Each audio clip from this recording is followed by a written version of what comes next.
Hello and welcome to Being Boss, a podcast for creative entrepreneurs. I'm Emily Thompson. And I'm Kathleen Shannon.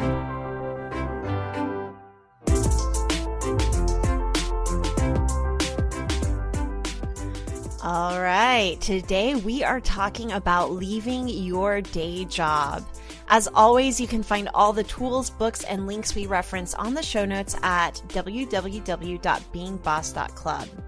So we've got a lot of bosses listening in that are still working day jobs, and this might just be the year to leave that day job. So today, Emily and I are going to be chatting all about what it takes to make the leap.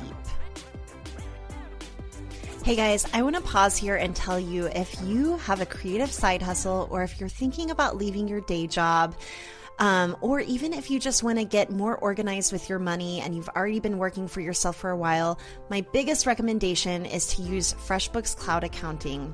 FreshBooks is an easy-to-use software designed exactly for you, the creative entrepreneur. It makes tracking your expenses super easy. It makes setting up invoices and billing clients super easy. You can track your time. You can put together estimates. The software is super duper robust, but incredibly intuitive and easy to use. So you can try it for free today by going to www.freshbooks.com/beingboss and enter Being Boss in the How Did You Hear About Us section. All right, back to our show.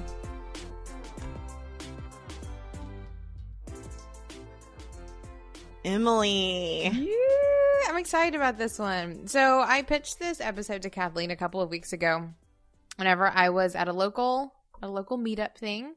And this really adorable girl was sitting across the table from me, and I was asking her what she does. And she has a product business, monogramming things for people, doing some personalization.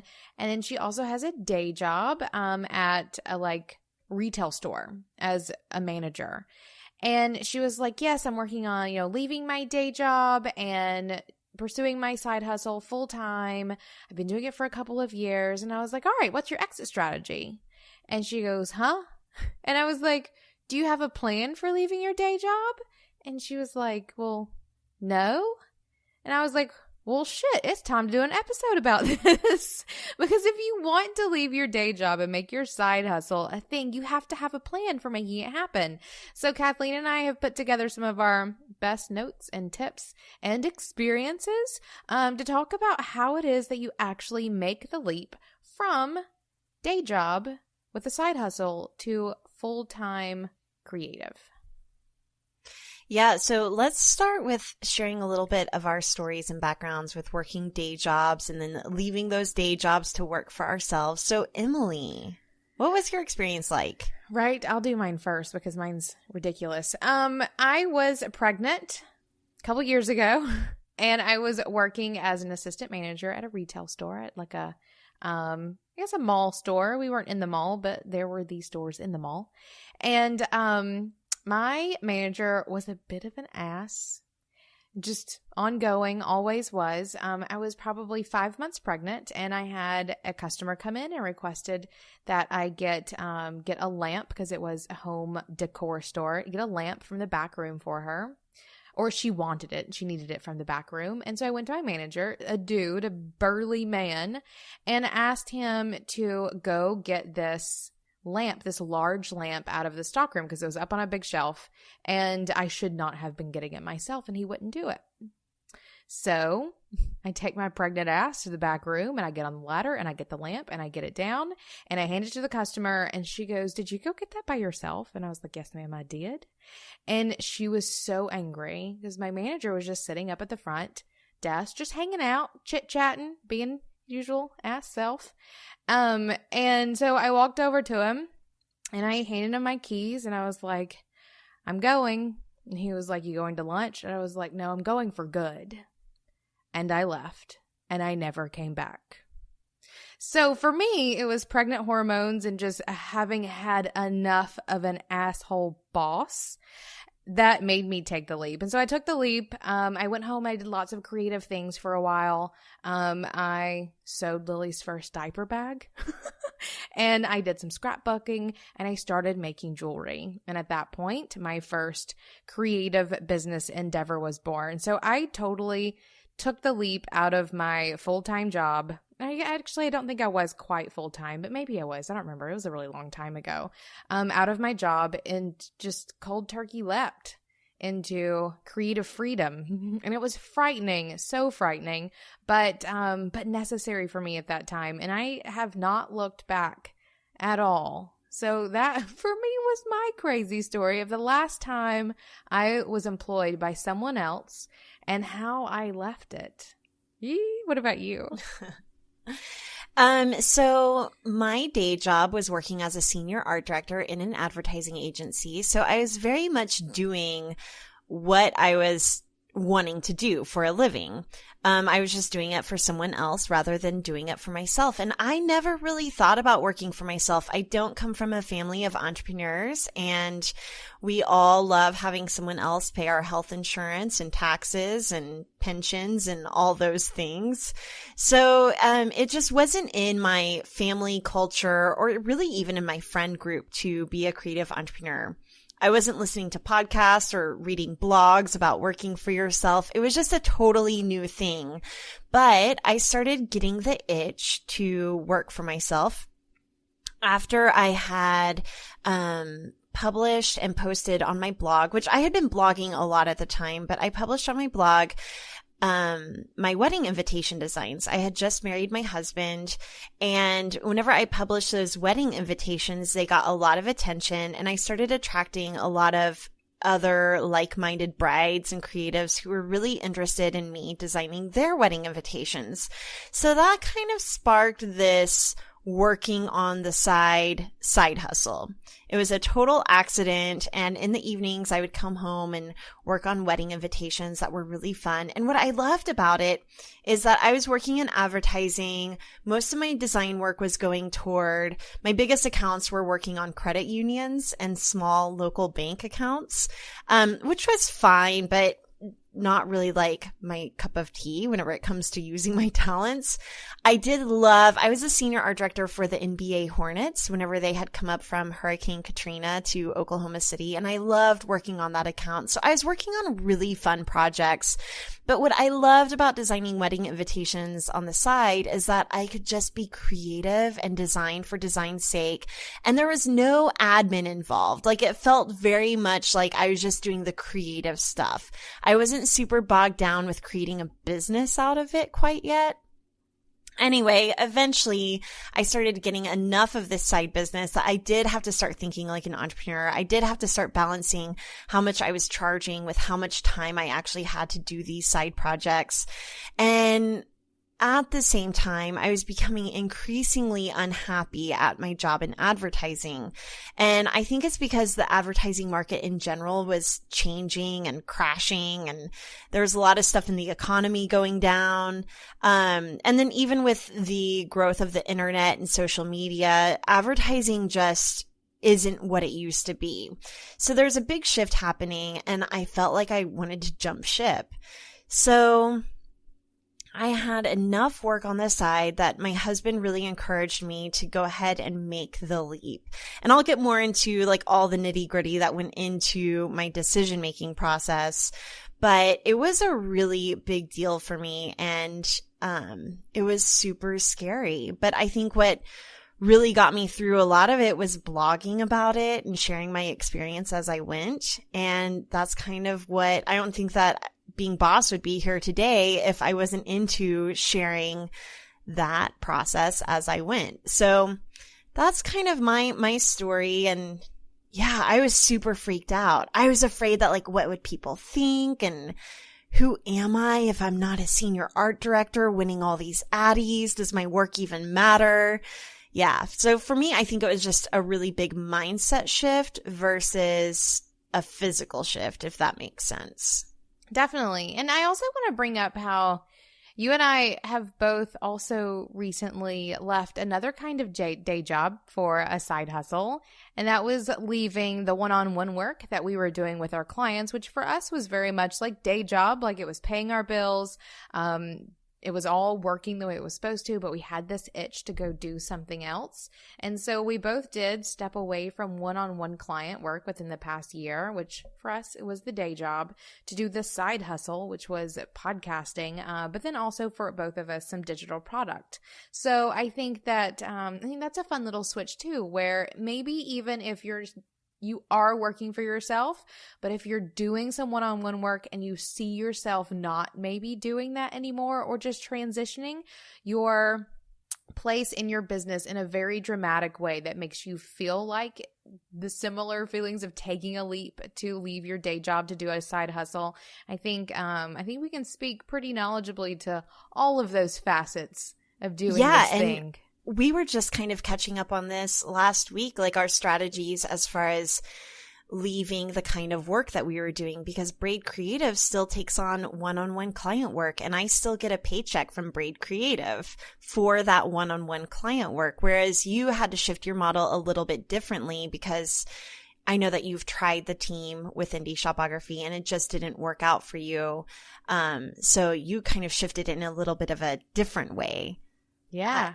There's a lot that goes into that. So much. So over the next little bit, we hope to dive into, I guess, really just kind of the surface of this decision for anyone, because there are so many options for taking the leap, and it all depends on the kind of business you are running, your role within that business, what you're leaving behind, and what you're going towards. So many things, but I think that we have some nuggets. We'll see how well they come out.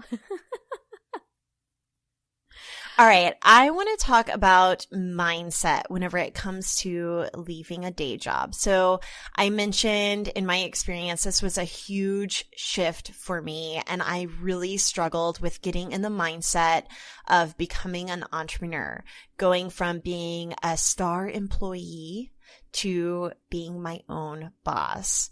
So I think the biggest mindset shift I really had to make was really identifying and acknowledging that even day jobs are uncertain no matter how safe they feel.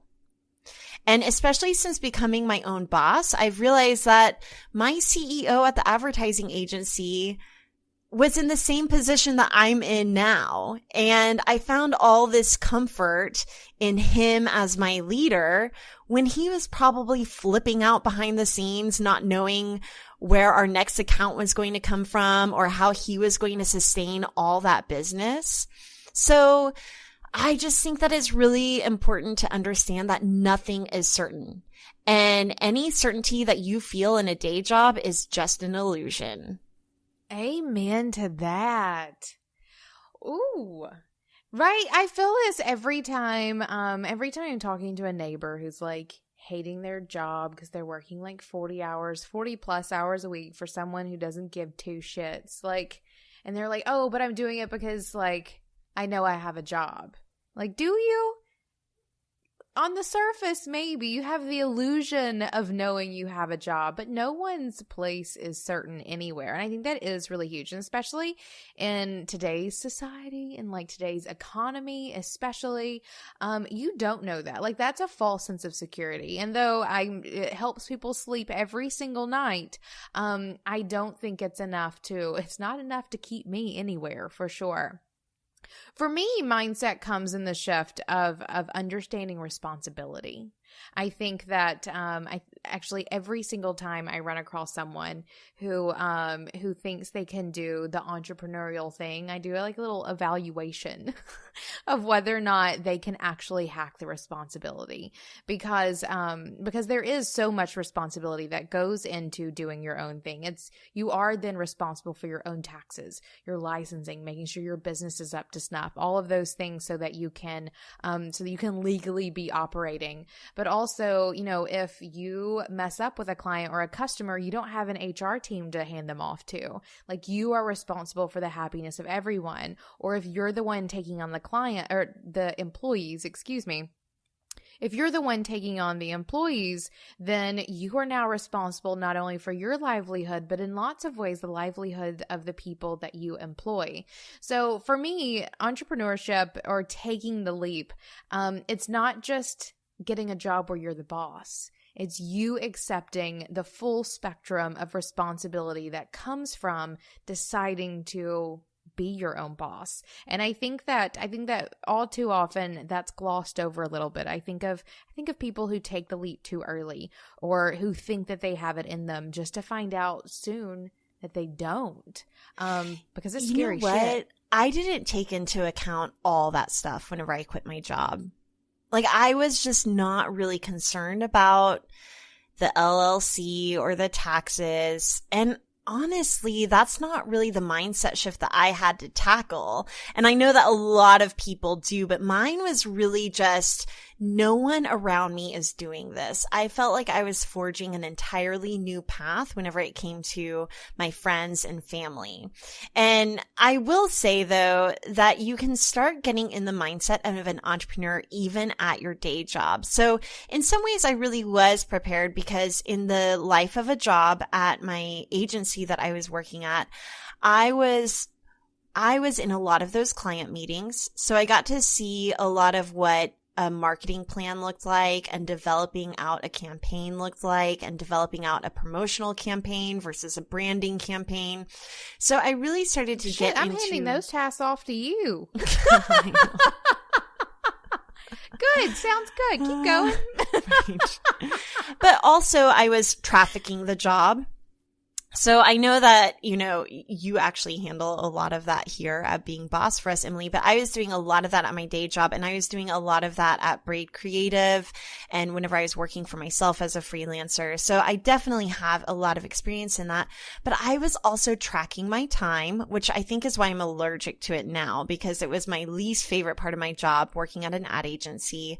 And I was also working on billing clients. I remember one time I made a $15,000 mistake at my ad agency. And I got sick to my stomach over it. And I vowed to recoup that expense. And I really didn't have to. And in the grand scheme of things, looking back at it now, $15,000 probably was not a lot of money for my agency, but I really did feel responsible. So that weight of responsibility that you're talking about, I felt that at my day job. And I feel like that really did prepare me to become a creative entrepreneur.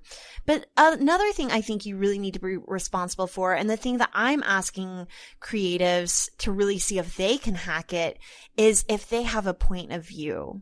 So I think that it's so important to get in the mindset of understanding what it is you want to be an expert in. What is it that you want to be known for? And in what ways can you become what you want to be known for within the context of a day job?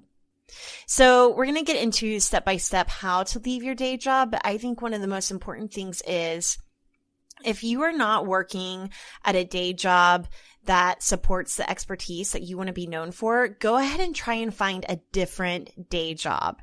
Try and find something that is going to creatively fuel your fire and help you learn the skills that you need to know to eventually work for yourself.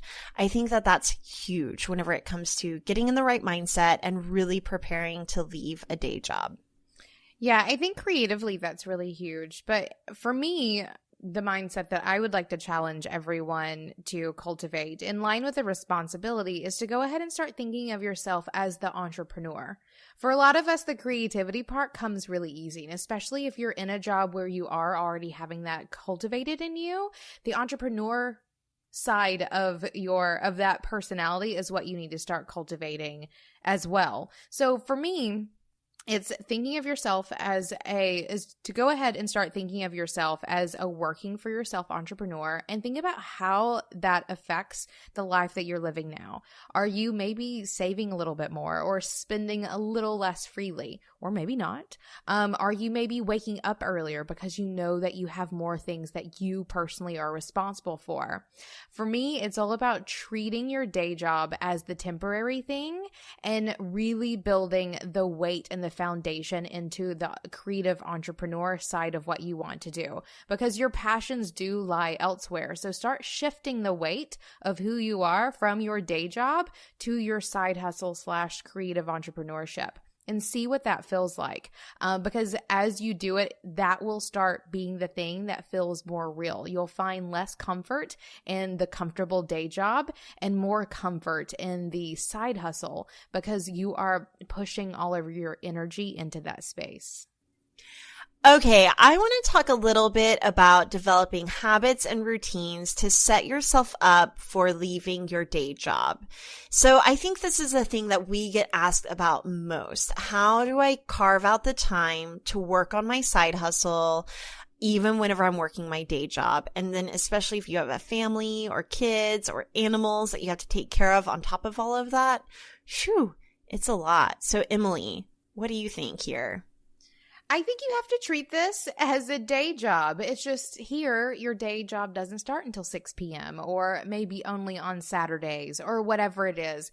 But for me, it's about creating structure around the time that you do have to work on your side hustle. So if you are doing it every like Monday, Wednesday, and Friday at 6 p.m., then know what you're doing at 6 p.m. So you sit down, you answer your emails, you write a blog post, and you get into the client and customer work or whatever it may be. Having that structure, building yourself a work day, even if it's at a weird, unorthodox time or day, can give you a ton of structure and stability, and knowing that the work that you are trying to get done will get done. And you're treating it with that sort of respect and responsibility that comes from you depending on this part of your life for future growth, whether that be in creative fulfillment or in financial security. So for me, it really is creating for yourself a work day, knowing when every single week you're going to be working and what that work looks like.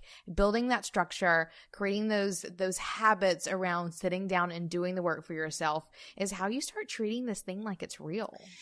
Yeah, I'm trying to remember back to how I was doing it when I was working a day job and then designing my invitations on the side. But even more than designing on the side, I was blogging every single day.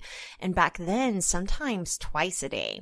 So what I would do, and granted, I didn't have a family back then. I was newly married, but I felt like I had a lot more free time than I do now. But I would wake up early and I would go into work early. I worked in a creative environment that I loved, blogging from my desk at work, and I had a lot of freedom and flexibility there as far as internet sites not being blocked.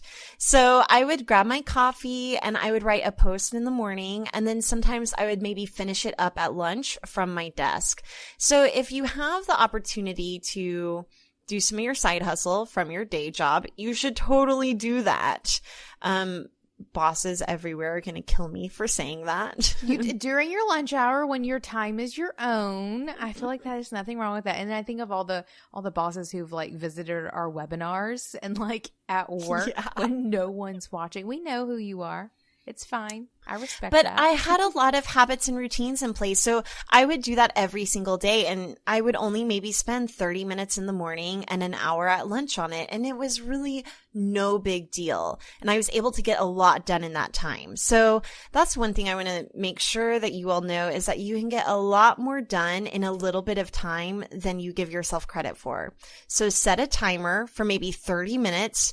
Do anything that you can do in that 30 minutes, but I want it to really fuel your creative genius and not be like excuses for procrastination. Like, I need to get this thing set up. I need to look into how to set up an LLC. That is not a good use of your time. Make sure that you are using your time to work on your core genius. Agreed. And the thing I want to follow that up with is another mindset shift around this. Like, you are choosing to work more. Like, you could just hang out at your day job and get your paycheck and everything would be fine and good. But you're choosing to do something more with your life. You're choosing to work extra. You're choosing to spend your evenings or your weekends doing work that's fulfilling to you. Be happy about it. I think that it will not fuel you in any way, nor will you create anything that you are super proud of if you're going into this with super procrastinating mindset, or if you're annoyed that you're having to work more. Like, whenever I hear people like pissed off that they have to like leave their day job to go pursue the thing that they want to pursue, you're not going to love it. Like, just stop. So that is a mindset shift I'm going to encourage everyone to grasp a hold of. I think of whenever you and I were starting Being Boss. If we had showed up for every recording angry that we were fitting another recording into our week, this would not have gone very far. So be happy about this side hustle that you are trying to grow, because that energy will feed into so much more than just in the moment activities, but really the ability that you have to grow this side business. You know, this is a really good point too. I didn't want to leave my day job angry, and I know that anger fuels a lot of people's decisions to leave their day jobs. But I think that if you're already working, it's kind of like, before you break up with someone, you want to just villainize them as much as possible. But would it be like to leave your day job out of happiness and excitement for the side hustle that you're going to create? So I, along with being happy about working extra because you're trying to build your hustle on the side, I think that if you can try and create really solid habits and routines and a mindset around your day job that comes from a place of happiness and productivity and efficiency, it's only going to help your side hustle be that much more efficient and happy and all the things. So I think that this also takes us into boundaries. I want to talk about creating boundaries around the day job and around the side hustle to be a happier, creative person. What do you think about this one, Emily? So I have two. First of which is you have to still have a life. Like, you have chosen to work double at this point, which is for a greater good, both for you personally, but also probably for your family and maybe even for the world as a whole, which I think is really important. But you have to still take care of yourself. So for me, very strong boundaries around giving yourself permission and time to have a life. So whether that's having one day where you're not working on anything, like having a legit weekend day, I think is a super powerful thing. Or if you can't do that, then having one day where you are only working one of those jobs is really important. So for me, one of those boundaries is around taking care of yourself and structuring your business and your day job in a way that gives you the freedom to maintain that life. And remember, you'll have more of it back once you quit the day job. And another boundary for me is picking a date. Knowing that you have this end date in sight. It's on your calendar as the day you're leaving your day job. For me, that creates a very strong boundary around when you have to reach whatever level of success you need to be able to quit your day job. So maybe open up a calendar right now, pick a date, X number of months into the future, and say, this is the day that I put in my notice. So that you have a boundary within which to make the money, book the clients, sell the products, grow the team, or structure the thing so that you are able to actually leave. Otherwise, you'll be like that girl who's been side hustling for years and had never even thought about when she would leave her day job. What about you, Kathleen? I see a lot of people working overtime and giving their day jobs so much more energy than is actually required of themselves or of the job. I feel like these are people who are especially set up to be creative entrepreneurs. They already have that work ethic and they're pouring it into their day job instead of into themselves. So I just want to remind everyone here that you can create boundaries around your day job where you're only working 40 hours a week. That is legally all that is required of you.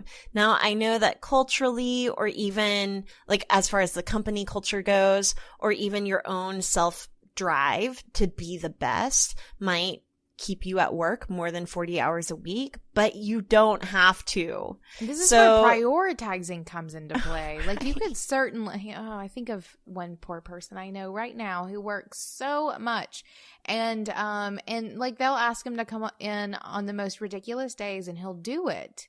And I'm just like, one, don't talk to me. Like, I don't even want to hear you argue or be sad about it or whatever, because you're choosing to say yes. But I feel like I'm just ranting now. I'm so mad about that. What was I saying? I was saying something good. That your friend goes in extra and they don't have to. Right? I mean, could they say no? Do you think that they would get fired if they said no?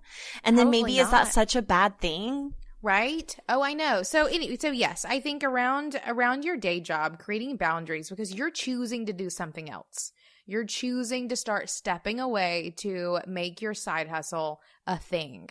So do that by giving your day job more and more of yourself and not gradually stepping back, which I think is a great tactic. We've talked to people who were working 40 plus hours a week at a day job and started having the conversation even that they were wanting to leave. And so it went down to 30, and then it went down to 25, and then 20, until they were able to wholeheartedly leave. So if you're in a place where that relationship is a possibility, I don't think it's a bad way to do it. But make your priority your side hustle if you want your side hustle to become your main gig. I will say that whenever I was working as a senior art director at an advertising agency, that job was my priority. It was definitely my priority over doing freelance wedding invitations on the side. It was 100% my career and my expertise and what I wanted to be known for. But I wasn't willing to work more than 40 hours a week, and I wasn't impressed by people who were working more than 40 hours a week, because more than anything, it just showed me that they weren't being very efficient with their time.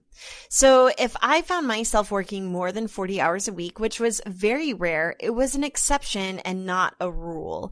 And if I was consistently finding that I was having to put in 125% in my day job, I was going to my boss and saying, we need more help. And I think that's kind of an entrepreneurial mindset when you can recognize that you are doing too much and that this is inefficient.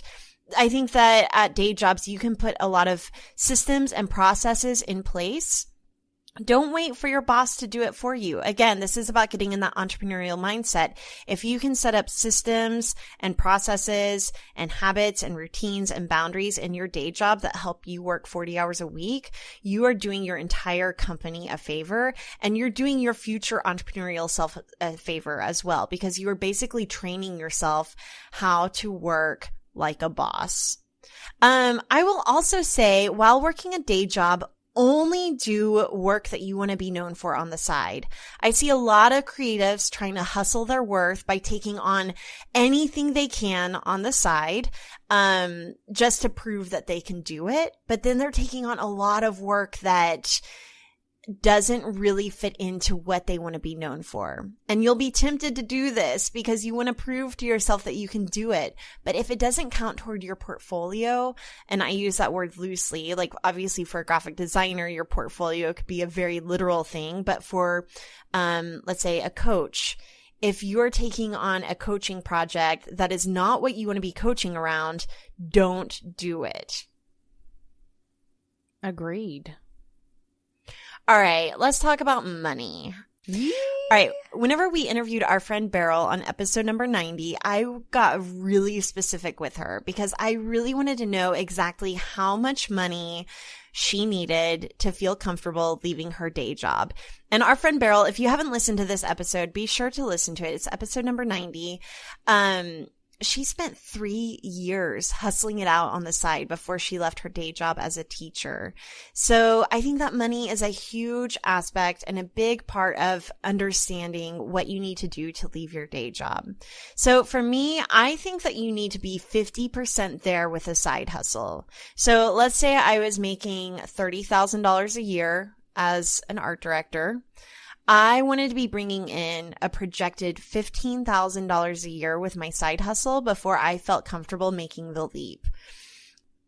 So I think that if you can bring in enough money that you're at 50% of what you're making to survive, then you can trust that whenever you leap and you have an extra 40 hours a week to dedicate to your creative career, you'll be able to pull more resources being time, to bringing in the rest of that income required. What do you think about money and how much you need to stock away? I mean, you had nothing, right? Whenever you quit. No, I didn't think about numbers at all. I was just fueled by pregnant hormones and was done. Which worked out fine. But now I would definitely go about it much, much more smartly. So I think about whenever we decided to stop doing one-on-one projects to move into digital products and for focusing on being boss. And David and I sat down and got very clear about our numbers in terms of how much do we really need every month to survive. If we were going to be cutting off, $150,000, $200,000 of revenue a year by doing away with one-on-ones, like if we needed to get down to like the bones of what we need to survive, what do we need? And with how much projects we have left, like how much of your day job you have left, how much more can we save? What do I need to do to be creating the thing to get me to, completely comfortably leaving one-on-one projects to go into digital products? So we just got really clear on our numbers. How much do we need? How much do I need to make? And how long of a what is it called? Like a grace period do I have before I need to start busting shit out? So we just got really clear on our numbers. We knew what they all were. We knew how much money we had in the bank. We knew how much money I had coming. We knew how much money I would be making in some future projects, and was able to know how long we would feel comfortable before we'd have to maybe go back to the day job, which was one-on-one projects. And I think that's another mindset shift I want to encourage everyone to take as well, is this idea of whenever you leave your day job, if you take the leap, that's not the last day job you'll ever have. If it goes to shit and you have no other choice, you can go get another job. I think all too often people fear leaving the job because they think they'll never get another one. They fear if they leave it, if they take the leap and do the side hustle and it doesn't work, they're just left homeless. And that's not the case.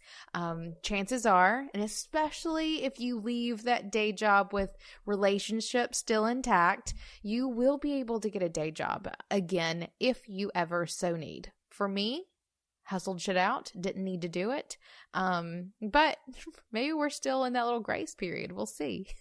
I will say our day job that I worked at and that my sister worked at ended up hiring us for contract. And we ended up working with them a little bit more to help them with projects moving forward. So that's totally an opportunity. And I also want to say that so many more business models, like even day jobs, are going toward hiring contract creatives versus full-time employees. So I think that the way the world is going is that more and more people are going to be independent contractors and freelancers and small business owners versus the traditional employee-employer model. So this is, I think it's kind of a hopeful thing for those of you who don't come from a family of entrepreneurs, like neither of us do, that you're not alone. There are a lot of people in this with you, which brings us to the next step of leaving your day job, which is really cultivating your creative wolf pack and your business besties and the people that will make you feel less alone in the process. Amen to that. I think of whenever I did start selling my creativity as a creative entrepreneur. It was definitely the Etsy community for me that really gave me so much like fuel for my fire to keep going, knowing that other people were in it with me, that I had someone there to answer questions about payment processors or photos or naming or product descriptions or whatever it was. Like knowing that you have people in it with you is really, really powerful for taking such a big, scary leap. And I also have to have a moment of gratitude around my family and the people who support, like my friends and family, the people who support me have always supported me in my decision to be a creative entrepreneur. And granted, I don't think I would have given them a choice otherwise, but that has been really helpful to have a partner who's totally in it with me, or even to have parents and friends who don't question it too much, just smile and wish me the best, is a really powerful thing. And that for me is also my tribe, in terms of having people who support me. For me, friends and family have been super, super impactful, but also this larger tribe of internet people who were in it with me, just chugging along right there alongside me. It does wonders for knowing that you're not in this by yourself. Yeah, whenever I quit my day job, my sister was actually my boss and my creative director. And so that made it also really personal because we were a family business before we were working for ourselves and before we had gone into creating Braid Creative together. So it was really scary for me to go to her as my boss and say, I think I need to leave. And I really needed kind of her as my permission giver to help me fly the coop. So that was really huge for me, getting the support of my sister, who was also my boss, to leave. But then beyond that, getting support from my family was definitely huge. And we've been asked by creatives, what do you do whenever your family doesn't support you? And I think it's really just recognizing that they are scared. They are putting themselves in your shoes and they're scared thinking about what they would do. So I think the biggest thing that you can do if your family and friends aren't on board is help make them a part of the process. Let them know what you're into. This is why I love blogging my journey, because in some ways I was able to craft the narrative of becoming a freelancer and small business owner. I was able to share the parts of it that I wanted to share, the struggles and victories alike, and then really invite dialogue and conversation from there. So I think it was really kind of exciting for my family to see it unfold as a story. So I would recommend sending out almost like a weekly email or newsletter to your friends and family of what your journey is like. And I mean, maybe some family and friends would be like, can you take me off this list? So maybe just once a month. I don't know. But I think that you can really get out of the box in how you share with your friends and family to get them on your side.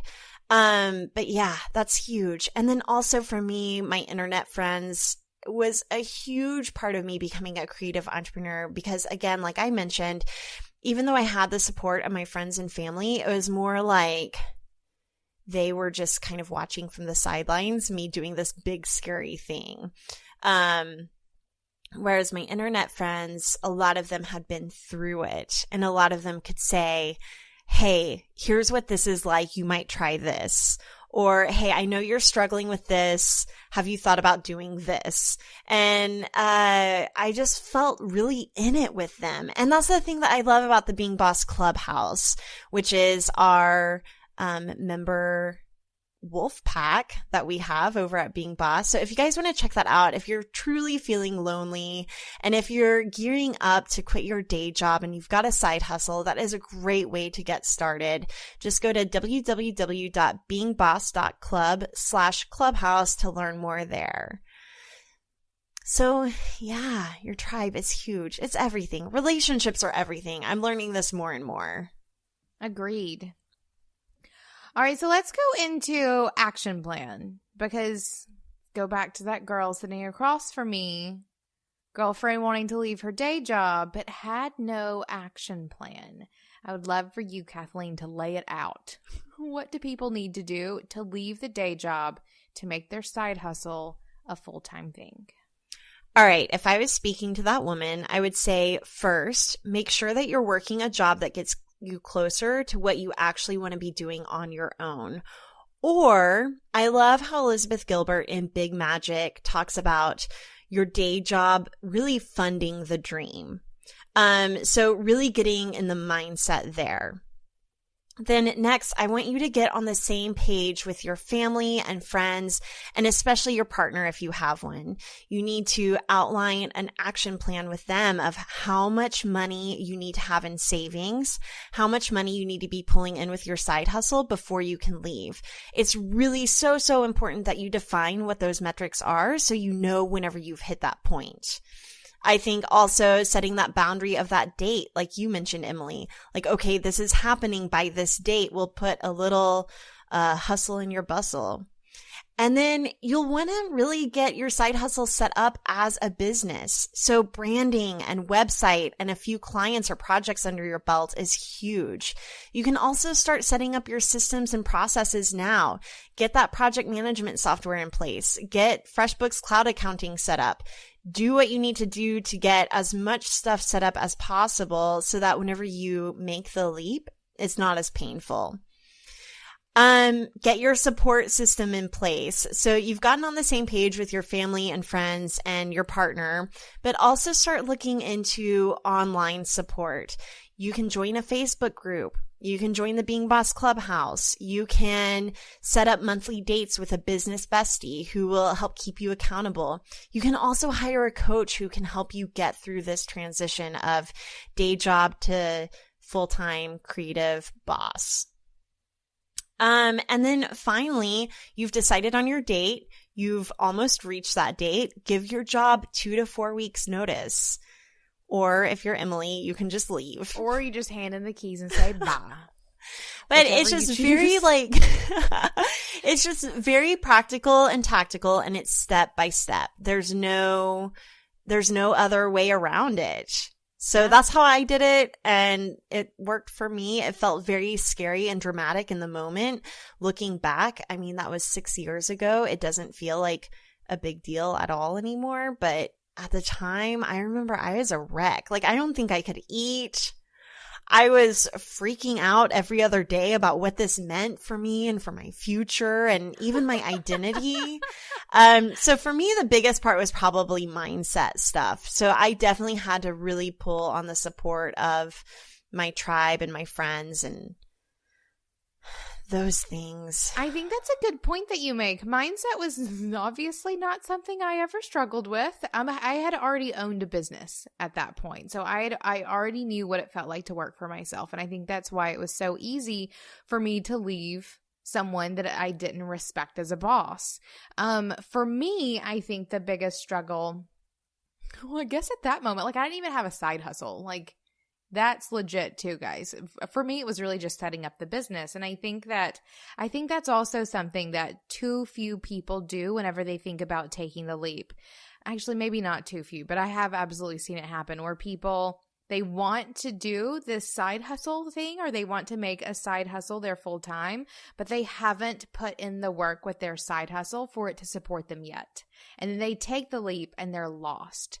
I also think that problem is usually right alongside people who don't understand the responsibility in which they are jumping. They haven't done the responsible thing of actually setting up a business that's making them money yet. So the responsibility of their day-to-day processes is overwhelming. I think there are lots of things. Kathleen and I just went through plenty of options or plenty of places for you to focus on in taking the leap.